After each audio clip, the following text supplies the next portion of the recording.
그날 엄마랑 저는 하염없이 밤길을 달리고 있었어요. 엄마는 서툰 운전 솜씨로 하나 남아있던 아빠의 용달을 타고 미친 듯이 엑셀을 밟으셨죠. 저는 두려운 마음에 안전벨트를 두 손으로 꽉 쥐고 있었어요. 이마에서는 식은땀이 흐르고 있었어요. 운전하는 엄마를 보는데 엄마는 이를 꽉 문 채 입술에서 피가 나는 줄도 모르고 계셨죠. 그래서 저도 아무 말 못했어요.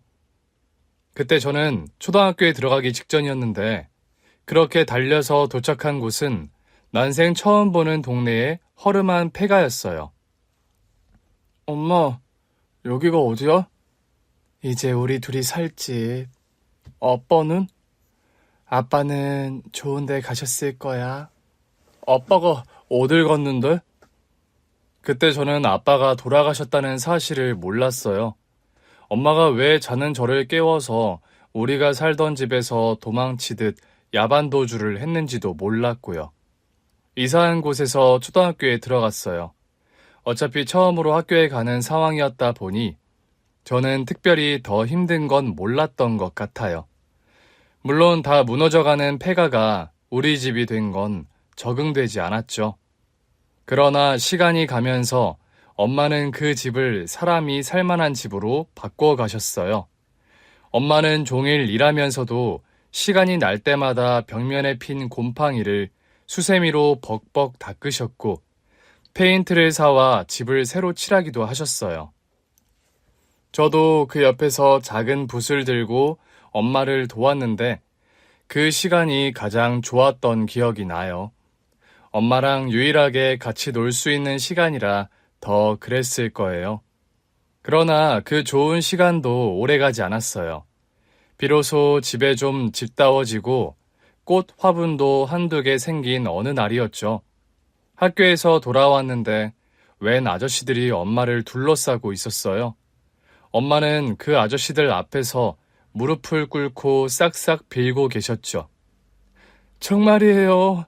나는 몰랐던 일이라고요. 그래서 아줌마는 아무 책임이 없다 이거야? 아줌마 남편이 쓴 돈이잖아. 이제는 세상에도 없는 사람이에요. 내가 왜 책임져야 돼요? 그러면 왜 도망쳤는데? 그렇게 당당하면 도망치지나 말던가. 누가 도망을 쳤다고 이래요? 나는 그냥 남편도 이제 없으니까 우리 아들이랑. 그때 짝 하는 소리와 함께 엄마가 저 앞으로 날아갔어요. 저는 놀라서 엄마에게 달려갔어요. 엄마! 엄마를 일으켜 세웠는데 엄마 얼굴에 새빨간 자국이 나 있더라고요. 놀라서 눈물이 나려는데 엄마가 놀란 얼굴로 저를 거칠게 밀어냈어요. 넌 누구니? 집을 잘못 찾아온 것 같다. 당장 네 집으로 가! 엄마. 그런데 엄마가 미세하게 고개를 젓는 겁니다. 아무 말도 하지 말라는 듯이 말이죠. 우리 집에서 당장 나가! 엄마는 제 뒷덜미를 잡아 집 밖으로 던졌고 바로 대문을 닫아버렸어요. 바닥에 쓸린 손바닥과 무릎에서 피가 나고 있었어요.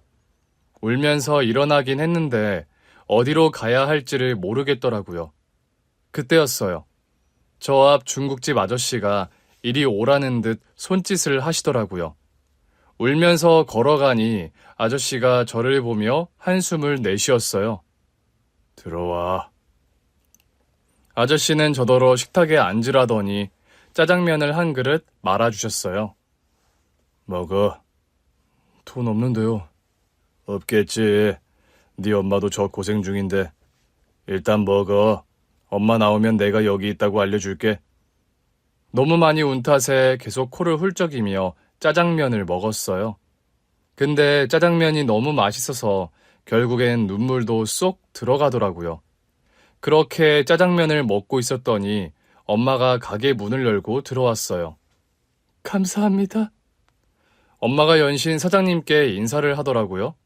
엄마의 머리는 한껏 헝클어져 있었고 눈에는 멍도 들고 입 주변도 다 터져 있었어요. 그런데도 제 손바닥과 무릎이 까진 걸 보시고는 막 우시더라고요. 엄마가 미안해. 미안해. 엄마, 아까 그 아저씨들 누구야?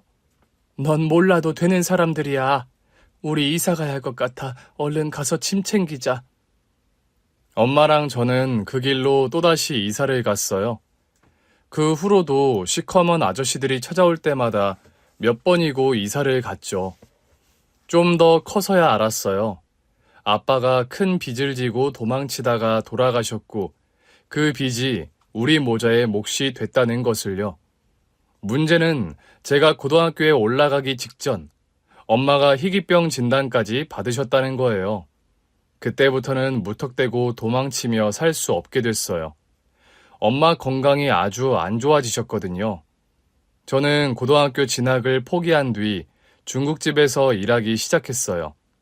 짜장면 만들고 싶다고 무턱대고 들어갔었는데 사장님이 처음엔 듣는 척도 안 하시더라고요. 그래도 한 달 가까이 무작정 가서 청소도 하고 배달도 대신 나가고 했더니 사장님이 제 정성을 좋게 봐주셨어요. 덕분에 배달 일을 하게 됐죠. 그러면서 한 번씩 주방에 들어오라고 하셔서는 재료 손질도 같이 하게 해주셨어요. 넌 왜 짜장면이 만들고 싶냐? 어릴 때 갈 데 없는 저한테 짜장면을 만들어주신 분이 있었거든요. 그래? 네. 그래서 저도 누군가에게 한 그릇으로라도 위로를 주는 짜장면을 만들고 싶어요. 그럼 그렇다고 말을 하지. 무턱대고 들어와서 짜장면을 만들고 싶다고 하면 누가 바로 그래 와서 만들어라 그러겠어. 처음에는 듣는 척도 안 하셨으면서. 나도 낯을 가려서. 그래도 사장님께 배우고 싶었어요. 왜? 제가 짜장면이라면 물릴 만큼 먹어봤는데 사장님 짜장면이 가장 맛있었어요. 사장님이 저를 흘끗 보시더니 피식 웃으셨어요. 맛은 알아서. 몰랐는데 알고 보니 왕년에는 호텔에서 중식 요리를 하셨다고 하더라고요. 근데 왜 지금은 안 하세요? 이러다가 병이 났거든. 몇 년 쉬다가 결국 호텔로는 안 돌아갔지. 후회는 안 하세요? 후회 안 해. 할 만큼 해봤으니까. 널 꿈이 뭐냐? 진짜 셰프가 돼서 제 가게 차리는 거요. 이야, 멋진데. 근데 제가 고등학교도 못 가서 가능할까요? 중학교는 졸업했다는 소리네. 멋지다. 난 초등학교도 겨우 나왔는데. 네? 그런데도 호텔에서 요리를 하셨다고요? 우리 집이 너무 가난했거든. 그래서 철가방을 들었지. 그러다 가게에서 주방 보조도 하고 요리도 하다가 제안을 받았어. 자기네 호텔에 와서 요리 한번 해보지 않겠냐고. 그 사람도 꼭 너처럼 말했어. 지금껏 먹어본 짜장면 중에 내 짜장면이 가장 맛있다고 하더라. 와, 역시 저만 그렇게 느낀 게 아니었네요. 그러니까 넌 운 좋은 줄 알아. 나한테 짜장면을 배우게 됐으니까. 그때부터 저는 배달도 열심히 하고 시간 날 때마다 요리도 배웠어요. 그렇게 열심히 하루를 보내고 집에 돌아오면 어머니는 저를 늘 안쓰러워 하셨어요. 나 때문에 고등학교도 못 가고 미안하다. 엄마, 저 요즘 요리도 배워요. 나중에 제가 제 가게 차려서 엄마 호강시켜 드릴게요. 요리를 배운다고? 네. 알고 보니 우리 중국집 사장님이 호텔에서도 요리하던 실력자였더라고요. 그랬어? 그래도 학교에 가야 하는데. 엄마, 이제 와서 학교에 간다고 제 인생이 뭐 달라지겠어요? 저는 돈 벌어서 엄마 병원비도 대고 아버지 빚도 깨끗하게 갚아 없애는 게 우선이라고 생각해요. 그게 어디 한두 푼이어야 말이지. 내 병원비는 좀 드냐고. 나도 나가서 일을 해야 하는 건데. 그러다 지난번처럼 쓰러지시면 제가 더 힘들어요. 제발 집에서 편히 계세요. 어떻게 편하게 있어? 우리 아들이 이렇게 고생하는데. 네, 괜찮아요. 엄마만 건강할 수 있다면 뭐든 할 수 있어요. 좀 더 크고서야 보이더라고요. 엄마가 여자 혼자의 몸으로 저를 키우기 위해 얼마나 애를 쓰셨을지. 그래서 이제부터는 제가 다 해드리겠다고 마음은 먹었는데 다달이 아버지 빚을 갚고 나면 남는 돈이 거의 없었어요. 엄마한테 뭘 더 해드리고 싶어도 할 수 있는 여유가 없었죠. 어떤 날은 이렇게 언제까지 할 수 있을까 싶다가도 요리 배우는 게 그렇게 재밌었어요. 이대로 포기하면 아무것도 못한다. 그러니 일단 버텨보자. 나는 아직 젊다. 그러면서 버티고 또 버텼던 것 같아요. 하루는 일 끝나고 혼자 중국집에 우두커니 앉아 있었더니 사장님이 제 어깨를 툭 치며 그러셨어요. 너 벌써 20살 넘었지? 그럼요. 넘은 게 언젠데요. 그럼 주방 가서 탕수육 좀 튀겨와봐. 제가요? 그럼 내가 튀기니? 아니요. 제가 해볼게요. 저는 후다닥 주방으로 가서 탕수육을 만들어 왔어요. 근심 걱정으로 머리가 꽉 찰 때도 요리만 하면 머리가 그렇게 개운해졌어요. 탕수육을 내왔더니 상 위에 고급 술과 잔이 2개 놓여 있더라고요. 이거 엄청 비싼 술 아니에요? 너 아버지도 일찍 돌아가셨다며? 술 가르쳐줄 사람도 없을 것 같은데 내가 가르쳐야지. 사장님이요? 왜? 싫어? 아니요, 그런 건 아닌데 이건 너무 비싼 거 아니에요? 네가 만든 탕수육이 이 비싼 술이랑 어울리나 한번 보자. 그러면서 젓가락을 딱 드시는데 갑자기 떨리기 시작했어요. 가슴이 두근두근한 채 사장님의 입만 쳐다보고 있었죠. 사장님이 제가 만든 탕수육을 한 입 드시는데 저는 마른 침만 꼴깍 삼켰어요. 사장님이 따르라는 듯 잔을 흔들어 보이시더라고요. 저는 냉큼 2손으로 술잔을 채워드렸어요. 한 모금 드시더니 고개를 끄덕이시더라고요. 야, 이제 네가 탕수육은 다 만들어도 되겠다. 진짜요? 그러고 보니 지난번에 짜장면도 합격이었잖아. 이러다 날 넘어서겠어? 정말이에요? 저 늘었어요? 당연히 늘지. 누구한테 배웠는데. 그리고 네가 좀 성실해? 그러면서 제 잔에도 술을 따라주시더라고요. 마셔봐. 진짜 마셔도 돼요? 너무 좋은 건데. 좋은 거니까 너랑 나눠 마시지. 내가 이 좋은 걸 누구랑 나눠 마시겠어? 사모님은요? 사모님한테는 걸리면 큰일 나. 너 비밀로 해야 한다. 사장님이 주신 술을 한 모금 마시는데 진짜 온몸이 다 찌릿찌릿하더라고요. 와, 이거 엄청 세네요. 당연하지. 오늘은 인생 처음 취한 기념으로 푹 자. 걱정한다고 달라질 거 아니면 너무 걱정할 거 없어. 내가 살아보니까 힘든 시간도 지나가. 뭐 좋은 시간도 지나가고. 좋은 시간도 지나가는 건 좀... 물론 저는 좋은 시간이 아직 안 와서 그게 뭔지는 모르겠지만요. 다 지나가는 거야. 그러니까 너무 일비일이할 필요가 없어요. 그게 뭐예요? 일비일이? 임마, 아무리 학력은 중졸이어도 책은 읽어야 돼. 사람한테 중요한 건 학벌이 아니라 지혜야. 책 읽으면 그런 게 생겨요? 나 한 달에 책을 최소 5권은 읽어. 와, 정말요? 더 읽고 싶어도 시간이 없어서 못 읽는 거야. 저기 계산대 옆에 꽂힌 책이 있지? 저 책이 다 사장님이 읽으신 책이에요? 저는 장신용인 줄 알았어요. 너도 읽어. 시간 날 때마다. 그러면 일비일이가 뭔지도 알게 될 거다. 물론 그건 검색만 해도 나오더라고요. 일비일희. 사람의 마음이 기쁘기도 하고 슬프기도 한 걸 말하는 사자성어더라고요. 그날부터는 그 말을 가슴에 새겼어요. 뭐 하나에 기뻐했다가 슬퍼했다가 하지 말고 저 앞을 보면서 꿋꿋하게 걸어가기로요. 사장님 말씀대로 책도 읽기 시작했어요. 그랬더니 신기하게도 상황은 달라진 게 없는데 요동치던 마음은 좀 잠잠해지더라고요. 그러던 어느 날이었죠. 가게를 보고 있는데 전화 한 통이 왔어요. 제가 배가 많이 고픈데 왜 상태일까요? 사장님이 사모님이 좀 아프셔서 같이 병원에 가신 날이었어요. 저 혼자 주문도 받고 배달도 하던 때라 좀 정신은 없었지만 이상하게 외면이 안 되더라고요. 어디시죠? 금방 가져다 드릴게요. 짜장면 한 그릇값 정도는 내가 갚아줄 수 있으니까 하고 찾아갔는데 웬 빌라 지하실이더라고요. 빌라 지하실에 혼자 사는 독거노인 할아버지셨는데 너무 마른 데다 행색이 너무 짠한 겁니다.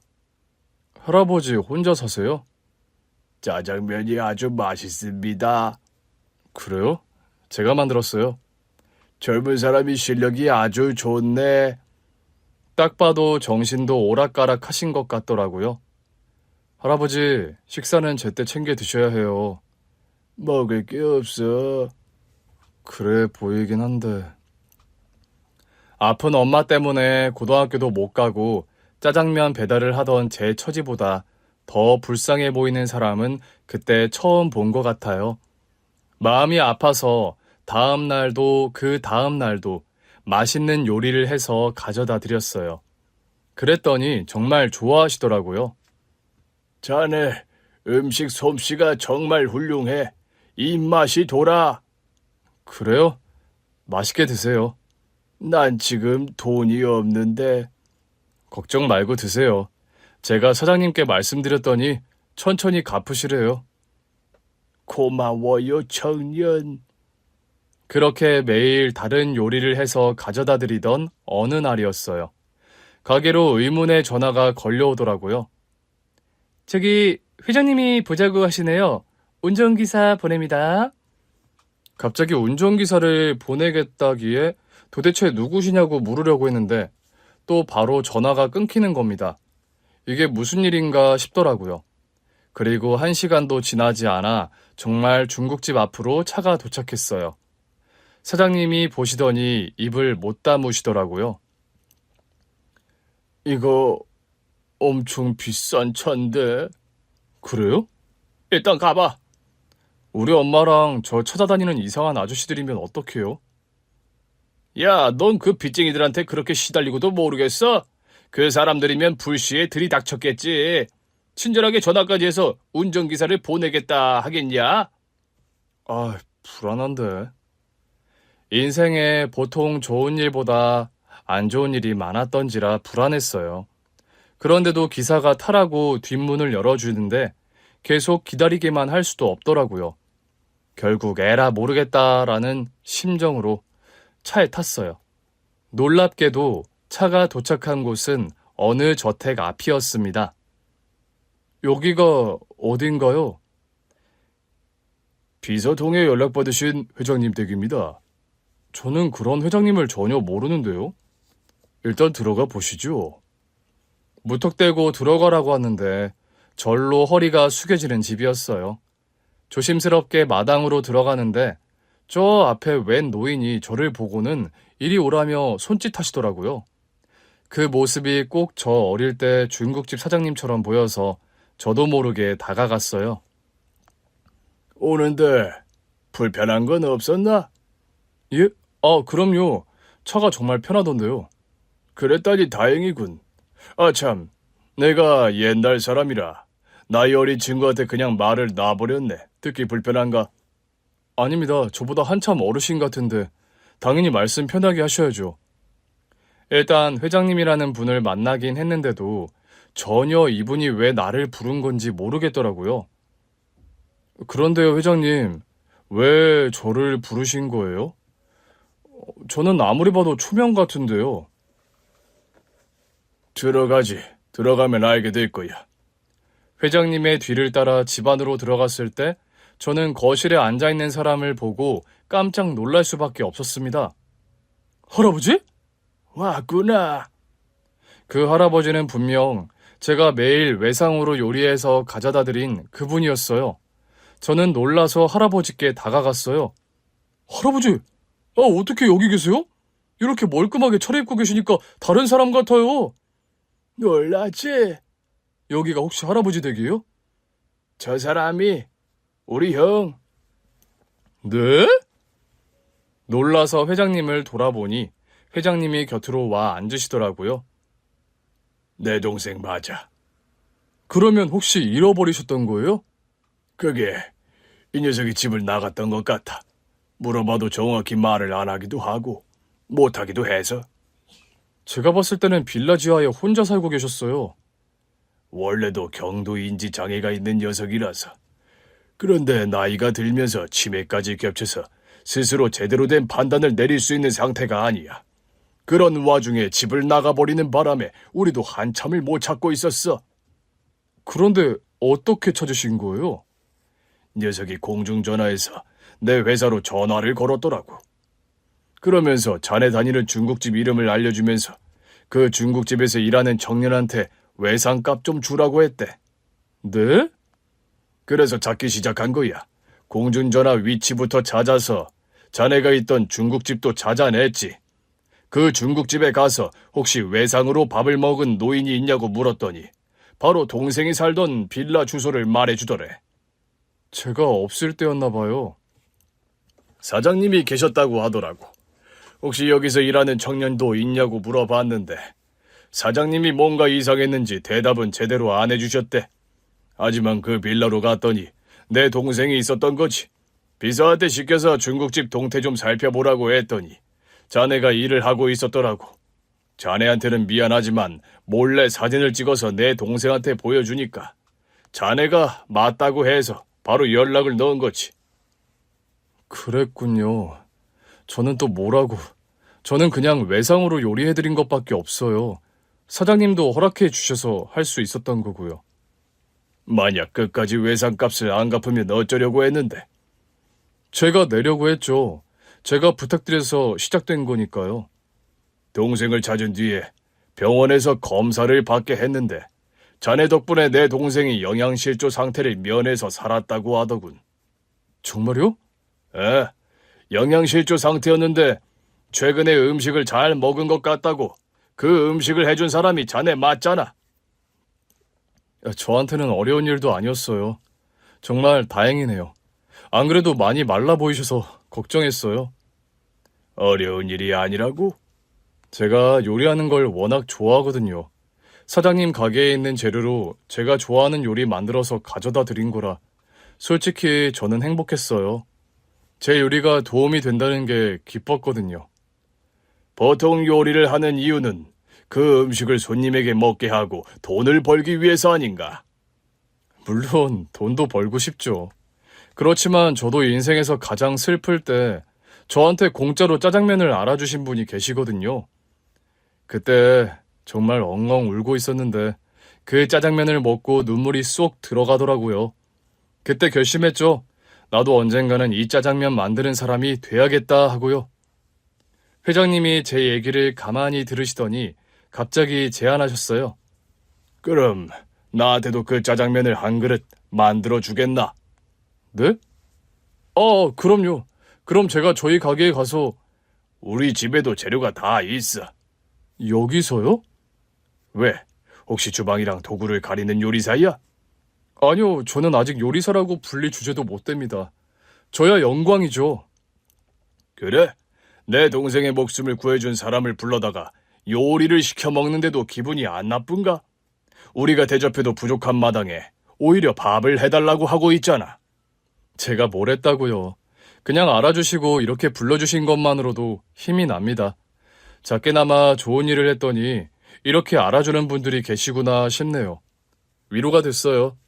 앞으로도 이 순간을 기억하면서 견디며 나아갈 수 있을 것 같아요. 견뎌야 할 일이 많은가 봐. 네, 아무래도 고등학교도 못 가고 철가방으로 살아야 했으니까요. 제가 말을 더 못 잇고 있자 회장님이 저한테 부엌을 안내해 주셨어요. 우리 아주머니가 재료는 다 가져다 주실 거야. 필요한 것만 말해. 네, 맛있게 만들어 드리겠습니다. 나도 먹을래. 어느새 회장님 동생인 그 할아버지도 따라와서 조르시더라고요. 당연하죠. 할아버지 것도 당연히 만들어 드리죠. 그렇게 저택의 화려한 부엌에서 짜장면을 만들려니 송구한 기분까지 들더라고요. 회장님 말씀대로 제가 원하는 재료가 다 있었어요. 심지어는 우리 중국집에서 쓰던 것보다 품질이 훨씬 좋은 것들이었죠. 더 좋은 재료로 짜장면을 만들었더니 그 풍미가 더 살더라고요. 다른 중식 요리 재료들도 많길래 요리도 2가지 더해서 내어갔더니 회장님과 할아버지가 아주 좋아하셨어요. 냄새만으로도 아주 기대가 되는데. 형, 진짜 맛있어. 내가 지금껏 태어나서 먹은 중식 요리 중에 최고로 맛있어. 그래, 우리 동생이 최고로 맛있다고 하는 짜장면 좀 먹어보자. 아, 그러지 말고 같이 먹어. 사실은 손님으로 모신 건데 내가 특별히 부탁한 거니까. 네. 같이 앉긴 했는데 눈은 회장님의 입을 향해 있었어요. 회장님께서 크게 한 젓가락을 잡으시더니 후루룩 드시더라고요. 그런데 표정이 너무 묘하신 겁니다. 맛이 별로인가요? 아니야, 아주 맛있어. 전에 만든 것보다 더 맛있어. 회장님 동생분은 맛있다고 추켜 세우셨지만 회장님은 어쩐지 표정이 어두우셨어요. 대답을 기다리고 있는데 조금 뒤 회장님이 눈물을 훔치시더라고요. 회장님. 자네, 정말 재능이 있네. 네? 난 요즘 짜장면을 하도 달아서 잘 안 먹었는데 이건 진짜 짜장이야. 내가 생각하는 아주 고급 짜장이야. 저희 사장님께서 이 방식을 고수하시거든요. 사장님께 배웠어요. 그 사장님이 누구시지? 제가 성함을 말씀드리자 회장님이 손뼉을 치시더라고요. 그 친구, 전에 우리 계열사 호텔 주방장 아니었나? 맞아요. 호텔에서 일한 적 있으시다고 했어요. 그래, 맞아. 그 친구가 만들어준 짜장면 이후로 처음이야. 그 친구가 몸에 안 좋아서 관뒀다는 얘기 듣고 많이 아쉬웠는데 그 맛을 이렇게 다시 만나네. 사장님도 들으시면 좋아하실 것 같아요. 자네 사장님도 같이 모시고 올 걸 그랬네. 조만간 한번 자네 일하는 가게에 들러야겠어. 감사합니다. 저희 사장님이 만드시는 건 더 맛있을 거예요. 아니야, 자네 짜장면도 못지않아. 자부심을 가져도 돼. 근데 자네는 왜 계속 그 가게에 있었지? 이 정도 실력이면 좀 더 큰 데로 옮겨서 실력을 쌓아도 됐을 텐데. 그게 제가 어딘가에 취업하기엔 좀... 그게 무슨 소리야? 이미 취업해서 일하고 있는 거 아닌가? 제가 아직 빚을 갚고 있어서 큰 데로 가면 그 사람들이 찾아올 수도 있고 문제가 커질 수도 있어서요. 젊은 사람이 웬 빚? 제가 진 빚은 아니고요. 돌아가신 아버지가 사채를 쓰셨던 것 같아요. 그 빚을 감당 못하셔서 돌아가셨고요. 뭐? 그래서 지금도 그 빚은 제가 갚고 있는데 어머니도 아프셔서 늘 빠듯하게 지내요. 하지만 요리할 때만큼은 모든 게 다 잊히더라고요. 다 잊고 잠깐이나마 행복할 수 있는 때랄까요? 그래서 더 요리가 좋아졌어요. 이렇게 제 요리를 인정해 주시는 분들이 있으니까 앞으로도 더 견딜 수 있을 거예요. 젊은 사람이 혼자 간다 하기엔 꽤 버거울 것 같은데. 다들 자기 인생에 무게가 있잖아요. 저한테는 이만큼이 주어진 데 이유가 있겠죠. 전에 생각이 참 성숙하구만. 저희 사장님이 학교는 중졸이어도 책을 읽어야 인생의 마구잡이로 오는 이들에 너무 일비일이하지 않게 된다고 가르쳐 주셨어요. 그래서 책을 읽고 있나? 네, 시간 날 때마다 읽고 있어요. 그 전까지만 해도 불쑥불쑥 포기하고 싶던 때가 많았는데 지금은 훨씬 견딜만 해요. 그렇다면 자네가 내 동생한테 준 요리는 절대 쉬운 일이 아니었구만. 자네처럼 삶이 쪼들리는 젊은이가 남에게 배려할 수 있다는 건 보통 사람보다 마음이 훨씬 큰 사람인 거야. 저도 받은 도움이 있으니까요. 어릴 때는 엄마가 저를 지켜주셨고 크면서는 지금 중국집 사장님 만나서 돈도 벌고 요리도 배우고 있고요. 감사할 줄 아는 사람이구만. 자네는 뭘 해도 잘 될 거야. 회장님 말씀을 듣는데 갑자기 울컥했어요. 정말 감사합니다. 저 진짜 용기가 나요. 내가 이렇게 말해주는 이유는 말이야. 자네가 날 만나지 않았어도 자네는 분명 잘 됐을 사람이라는 얘기를 해주고 싶어서야. 네? 아, 네, 정말 감사합니다. 그때는 그 말씀이 무슨 뜻인지 잘 몰랐어요. 회장님은 남은 짜장면을 남김없이 드셨어요. 배가 불러서 남은 요리는 다 못 먹겠다며 일하는 분들도 먹어보라고 하셨죠. 그 댁에서 일하던 가정부 아주머니도 정말 맛있다고 칭찬을 해주시더라고요. 다음날 중국집에 가서 사장님께 모든 이야기를 들려드렸더니 사장님도 깜짝 놀라셨어요. 그분이라면 내가 그 계열사 호텔에 있을 때는 사장님이셨어. 사장님도 기억하시네요. 기억하단 마다 내 짜장면을 정말 좋아하셔서 내가 오실 때마다 만들어드린 기억이 나. 회장님께서 조만간 가게에 오시겠다고 하셨어요. 오랜만에 사장님 짜장면도 맛보고 싶으시다면서요. 감회가 참 새롭다. 어떻게 그 외상하던 할아버지가 회장님 동생일 수 있지? 그러니까요. 진짜 신기하더라고요. 아, 이거 외상값이요. 회장님이 넉넉히 넣으셨다고 주셨어요. 봉투채 드렸더니 사장님이 보시고 깜짝 놀라시더라고요. 야, 이건 너무 많은데? 넉넉하게 주신다고는 하셨는데 얼만데요? 봉투 안을 본 저도 깜짝 놀랄 수밖에 없었어요. 이건 진짜 너무하게 많네요. 이거 뭐 잘못 넣으신 거 아니야? 그때였어요. 잘못 넣은 거 아니야. 중국집 문을 열고 회장님이 들어오셨어요. 사장님은 보자마자 알아보시고는 달려가시더라고요. 회장님! 그때는 나한테 사장님하고 불렀는데 이제는 내가 사장님이라고 불러야겠네. 아유, 사장은요 무슨 그냥 작은 구멍가게 운영하고 있다고 보시면 됩니다. 아무리 몸이 아팠어도 그렇지. 어쩌다 이렇게 변두리 동네로 오게 된 거야. 몸 때문에 무리해서 일할 수가 없는 상황이라 차라리 사람이 적은 데로 가서 동네 장사나 하자 싶더라고요. 아내가 살던 동네예요. 아이고, 내가 말실수했네. 자네 부인 연고지인지도 모르고 변두리 동네라고 했으니. 변두리 동네 맞죠 뭐. 그나저나 회장님, 동생분 외상값으로 주신 짜장면 값이 너무 많습니다. 1억이던데요. 맞아, 내가 그렇게 넣었어. 네? 자네가 가게를 차린 줄 알았으면 진즉에 줬을 돈이야. 받아. 이제라도 개업 축하금 겸 보낸 거니까. 회장님. 그리고 내가 자네 직원을 좀 빼갈 예정이라서 미리 양해도 구하는 거야. 네? 자네 직원 말이야. 내가 우리 호텔에서 좀 가르쳐볼까 하는데. 정말이세요? 아이, 그러면 정말 좋죠. 근데 저 녀석이 고민이 있어서 가려고 할지는 모르겠어요. 그러면서 두 분이 저를 보시는데 저는 뭐라 대답할 수 없었어요. 회장님, 제가 어제 말씀드렸다시피 그 빚 내가 갚아줄게. 네? 아닙니다. 저희 아버지가 지신 빚을 왜 회장님께서 갚아주세요? 절대 안 됩니다. 내가 평생 짜장면으로 부려먹을 요리사 하나 찾은 것 같아서 그래. 자네 사장님은 이제 건강도 챙기며 일해야 할 테니까 자네가 좀 해줘야겠어. 그러니까 공짜 아니야.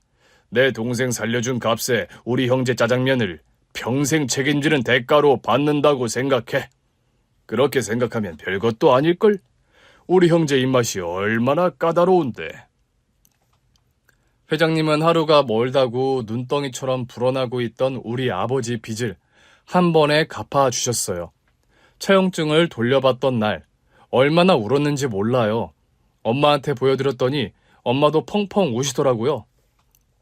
이걸 그 회장님이 갚아주셨다고?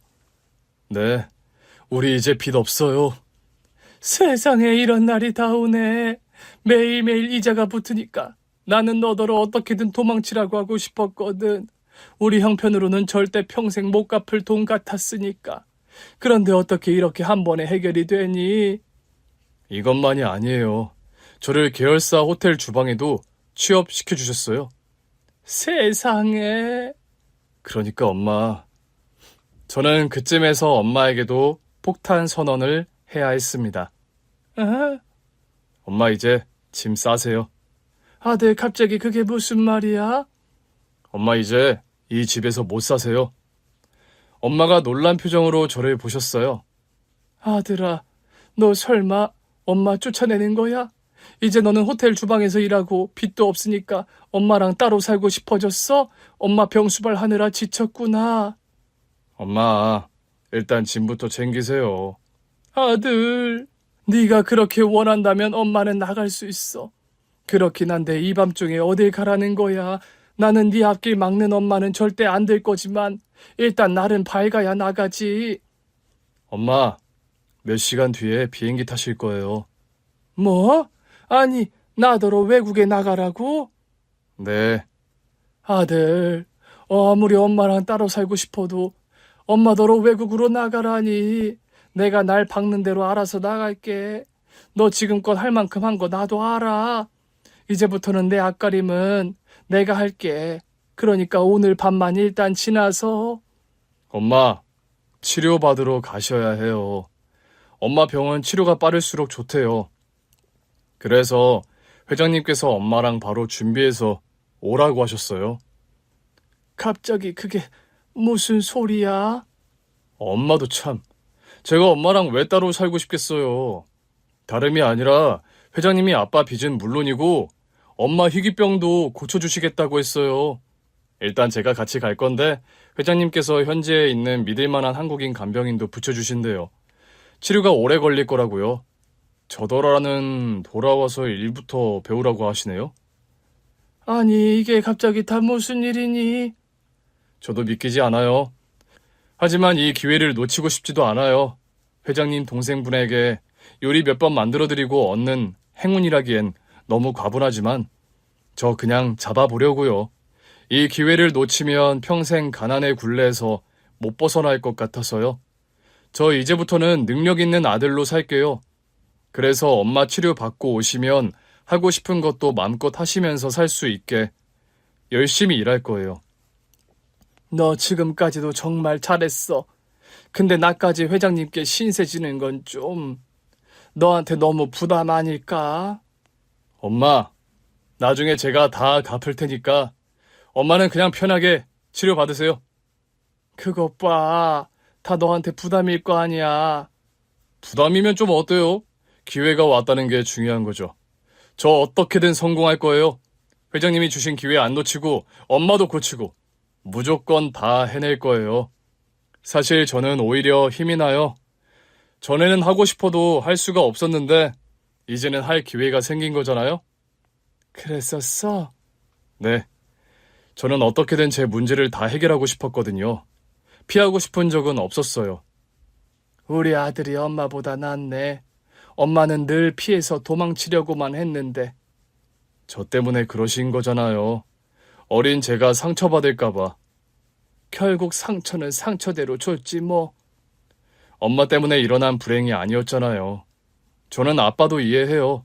우리를 먹여 살리려고 애쓰다가 결국 그렇게 되신 거니까요. 맞아. 너희 아버지도 최선을 다했어. 결과가 그랬을 뿐이지. 그래서 엄마는 걱정돼. 엄마까지 신세졌다가 우리 아들이 아빠처럼 무리할까봐. 처형증 안 썼다고 남의 돈 아닌 게 아니잖아. 네, 명심할게요. 엄마가 뭘 걱정하시는지 알아요. 저 믿고 치료받으세요. 그게 저를 도와주시는 일이에요. 결국 엄마는 미국에서 치료를 받기 시작하셨어요. 모셔다 드리고 간병인 선생님과 인사를 나눈 뒤 한국으로 돌아왔죠. 그때부터는 저도 눈, 코, 뜰 새 없이 바빴어요. 호텔에서 막내부터 시작하는데 보통 일이 아니더라고요. 엄마한테 내가 어떻게든 성공할 거라고 큰 소리를 떵떵 쳤지만 전에 일하던 중국집 사장님께서는 찾아가 울면서 술 한 잔씩 얻어 마신 게 꽤 돼요. 그때마다 중국집 사장님이 그러셨어요. 그냥 내가 없다고 생각하고 몇 년만 버텨. 그런 뒤에는 갑자기 계단을 몇 개 껑충 뛰어오른 것처럼 실력이 올라가 있을 거야. 지금은 하나도 안 느껴지는데요. 당연하지. 네가 원하는 최고의 셰프가 되는 게 어디 보통 노력으로 되는 건 줄 알아? 지금 너는 겨우 시작인 거야. 사장님 참 대단한 분이셨네요. 솔직히 저는 사장님처럼 이렇게 동네에 가게 하나만 차려도 좋겠다고 생각한 적이 있었는데 지금 보니까 동네에 가게 하나 차려서 먹고 살 수 있는 게 얼마나 대단한 실력인지 알 것 같아요. 생각해보면 동네 장사로 살아남는 것보다 어려운 게 어딨어요. 동네 장사로 먹고 살 수 있다는 게 기적이죠. 이야, 네가 호텔 주방 막내를 하더니 이제야 세상 보는 눈이 좀 생기는구나. 당연하지. 내가 이 정도 사는 것도 기적인 거야. 그래서 평생 요리 하나 해서 먹고 살고 있잖아. 한 가지 일만 해서 평생 먹고 사는 건 기적이야. 왜요? 보통은 한 가지 일이 금방 잘 될 줄 알거든. 근데 해보면 끝없이 긴 터널을 뚫고 나가야 하는 일이거든. 저 끝에 빛이 안 보이는 때가 더 길지. 그러다 저 앞으로 빛이 좀 보이기 시작할 때가 와. 근데도 여전히 멀어 보인단 말이지. 근데 말이야, 그 빛이 보이기 시작하면 다 온 거다. 그게 언젠데요? 넌 아직 멀었지, 임마. 그러면서 사장님이 낄낄 웃으시는 겁니다. 어찌나 약이 오르던지 아마 사장님이 어깨를 두드리면서 위로를 해주셨다면 다시 사장님 밑에서 일하고 싶다. 나는 그냥 동네 수준인 것 같다. 그랬을지도 몰라요. 그런데 사장님이 저한테 약을 올리시니까 최소한 나도 사장님처럼 호텔 주방장은 돼봐야겠다 싶더라고요. 그때부터는 아쉬운 마음 먹을 시간에 더 연습하기로 마음을 바꿨어요. 제가 안 찾아오는데도 사장님도 저를 안 찾으시더라고요. 나중에 그러셨어요. 이제야 이 녀석이 마음을 잡았나 보다 하셨다고요. 제가 호텔 주방에서 고군분투하는 사이 엄마도 미국에서 치료를 받느라 고군분투하셨어요. 회장님이 워낙 잘 챙겨주셔서 사실상 제가 한 것이라곤 안부를 주고받는 것밖에 없었어요. 그런데도 엄마는 저랑 통화하는 시간을 가장 좋아하셨어요. 일은 어때? 늘 비슷해요. 그냥 열심히 하고 있죠 뭐. 목소리에 힘이 없네.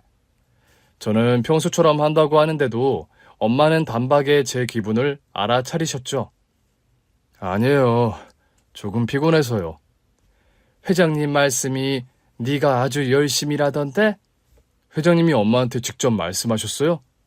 그럼 나한테 하루에 한 번은 문자라도 꼭 보내시는걸. 그래요? 너 어떻게 하고 있는지도 다 알아보고 계신 눈치더라.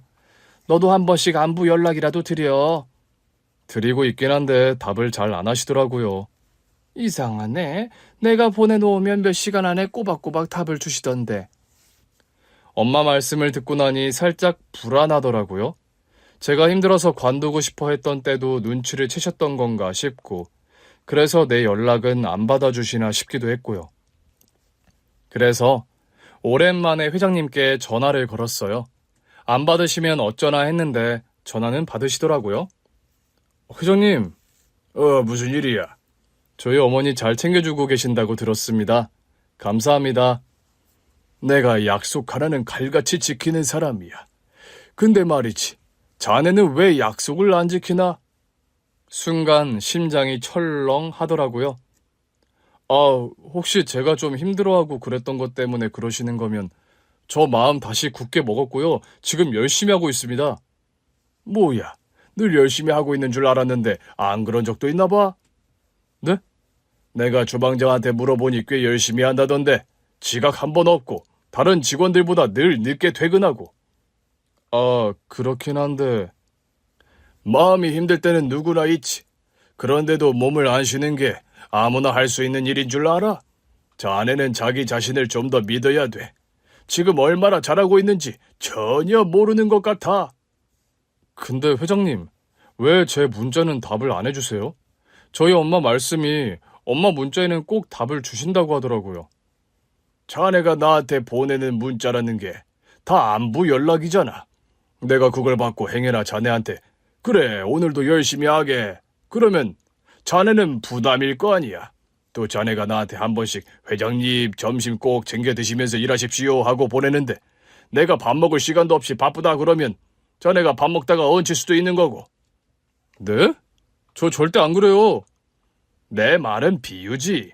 내가 자네한테 무슨 말을 하든 자네는 아직 내가 부담스러울 거 아니야. 내가 자네한테 준 것들을 아직도 부담스러워하고 있으니까. 그래서 나한테 굳이 안 보내도 될 안부 인사도 꼬박꼬박 보내고 있는 거겠지. 내가 답도 안 하는데 말이야. 보통 사람들은 내가 답을 안 하면 어느 정도 하다가 그만 보내기 마련이거든. 가만 보면 자네는 나한테 돈이라도 꾼 사람 같아. 회장님은 제 안에 있는 부담감을 다 읽고 계셨더라고요. 빌린 돈이라 다름없다고 생각합니다. 언젠가는 갚아야 한다고 생각해요. 물론 이대로라면 갚아야 할 수도 있지. 자네가 약속을 안 지키고 있으니까. 아까부터 제가 계속 약속을 안 지킨다고 하시는데 무슨 약속이요? 정말 기억 못하나? 어떻게 그럴 수가 있지? 내 동생이랑 나랑 자네 짜장면을 목이 빠지게 기다리고 있어. 네? 만들어달라고 안 하셨잖아요. 호텔 주방 막내로 눈코 뜰 새 없이 바쁜 사람한테 어떻게 짜장면을 만들어 달라고 하겠어? 자네가 알아서 만들어 준다면 모를까? 그러면 제가 회장님 쉬실 때 가서 만들어 드릴게요. 저는 말씀이 없으셔서 생각도 못하고 있었어요. 언제든 가서 만들 준비는 돼 있습니다. 이것 봐, 또 사무적으로 구네. 내가 자네한테 바라는 건 그런 게 아니야. 그럼 어떤 걸 바라세요? 한 번씩 얼굴 보고 짜장면도 먹고 그러면서 사는 거. 나를 채권자로 보지 말고 그냥 자네가 목숨 구해준 사람 형이라고 생각해. 나는 내가 해줄 수 있는 걸 해준 것뿐이야. 무리해서 뭘 해준 게 아니야. 그런데 자네는 없는 형편에도 내 동생한테 요리를 먹여서 살렸잖아. 나한테는 자네가 내 동생한테 해준 게 훨씬 가치 있어. 내가 해준 건 그저 내 수중에 있는 돈과 인맥 써서 자네한테 약간의 도움을 준 것뿐이야. 지금 보니 저랑 회장님이 아주 비슷한 것 같아요. 우리가? 네, 회장님이 저한테 해주신 건 제 인생을 제2의 인생으로 바꿔주신 일이에요. 그러니 저한테는 어마어마한 일을 해주신 분이시죠. 그런데도 회장님은 별거 아니라고 말씀하시잖아요. 저처럼요. 그냥 내가 할 수 있는 걸 한 건데 그렇게 고마워할 거 없다 그러시잖아요. 또 저처럼요. 회장님께서 막 웃으시더라고요. 그러게. 우리 둘 다 이 정도면 겸손도 병이구만. 그때부터는 저도 마음을 좀 더 편하게 먹기로 했어요. 쉴 때 한 번씩 회장님 댁에 가서 짜장면도 만들어 드렸고요. 그러던 어느 날 회장님 동생분이 돌아가셨어요. 그때도 저는 장례식장을 묵묵히 지켰습니다.